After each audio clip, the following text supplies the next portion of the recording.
PEGI 18.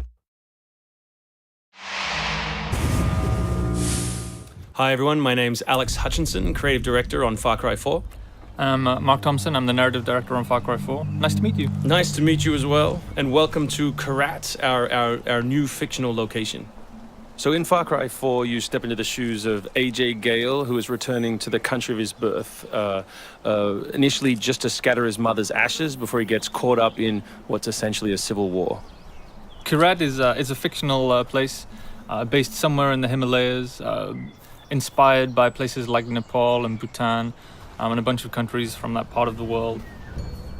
So looking out there, one of the core things of any open world game, that sort of excitement and mystique and hope of an open world is, what is all that smoke coming from? What temples are out there? What secret locations? So we've peppered the world with different places to find, all of them filled with loot and secrets and collectibles and all that good stuff. And of course, the open world of Far Cry is densely populated with a variety of different animals, beasts. And also that's some kind of yak. I don't even know what that animal was. Yak, I believe. Is it yak? With next-gen fur. Next-gen fur, that's true. Individually modeled hairs. So you see here with the eagle, you won't see it in this demo, but you can be attacked from above for the first time in a Far Cry game. So we've tried really to play with verticality, to have threats above and below you. And obviously you can still get involved in the ecosystem of the animals and hunt. And you can throw bait now. Yes, to attract animals. Yeah, and stuff like the eagle stealing the morale of the goat. Like, it isn't scripted, that's just what happens at the intersection of those two different AI systems talking to each other. The goal being that every player tells themselves a different story, that they get different surprises, that they have a different story to tell their buddies when they come to work the next day or go back to school or whatever. So there are a bunch of new tools in Far Cry 4, one of which you'll see here is the grapple. We wanted to make something that allowed you to clamber over those annoying cliffs you sometimes came across in Far Cry 3, and something that would also lean into the much more vertical, much more mountainous regions we were building in this game. And that was a pretty simple example, but the level designers get pretty crafty with the setups. We have these areas we're calling adventure zones in the new game, which will take you to places like temples, which you can see from afar, and force you to use the grapple in sort of really interesting and different ways.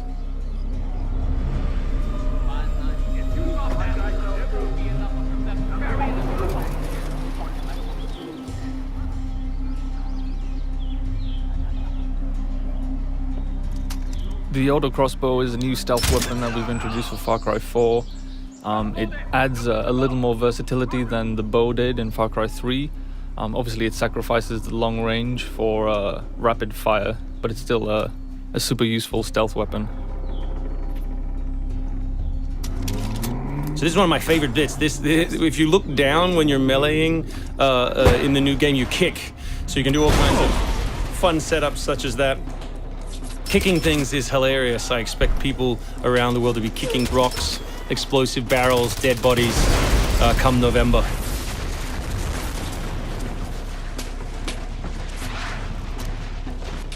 Our goal really was just to provide as many tools as possible, whether vehicles or animals or weapons or goofy stuff, and let people fit them together any way they want.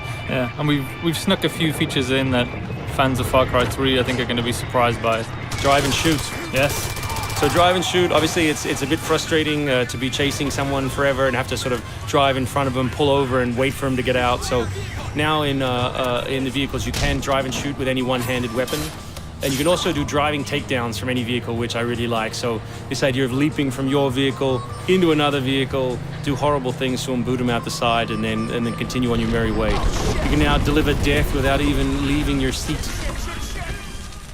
So Wingsuit is still here, and it's really cool, as you see, and actually when the space became more vertical, it actually became more fun. The mountainous environment means that there's a lot more wingsuiting to be found. And hopefully you won't get it before the middle of the game. You will. Hopefully you will get it before the middle of the game. That's the current plan. But we are many months away from watching you guys abuse this online. Means that there's a lot more wingsuiting to be found. And hopefully you won't get it before the middle of the game.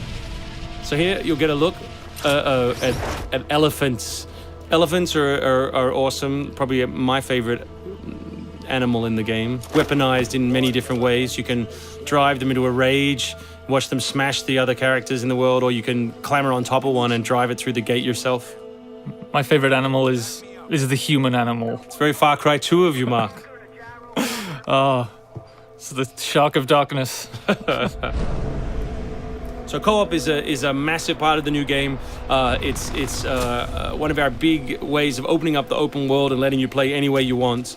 So basically, when you ask your buddy to join, all the solo missions turn off, and you're left with all of the open world toy, the outposts, the fortresses, the towers, all the quests to play any way you want.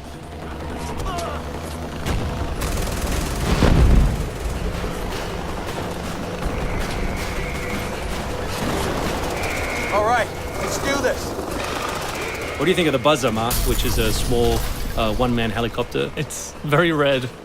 No, but it's cool because it gives like this almost like developer perspective on the world.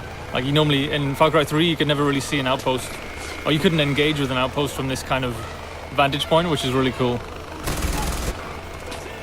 So the outposts from Far Cry 3 were like the template for the fortresses. They're kind of like bigger, better, more badass version of the outpost to More badass. to paraphrase Cliffy B. Badassitude.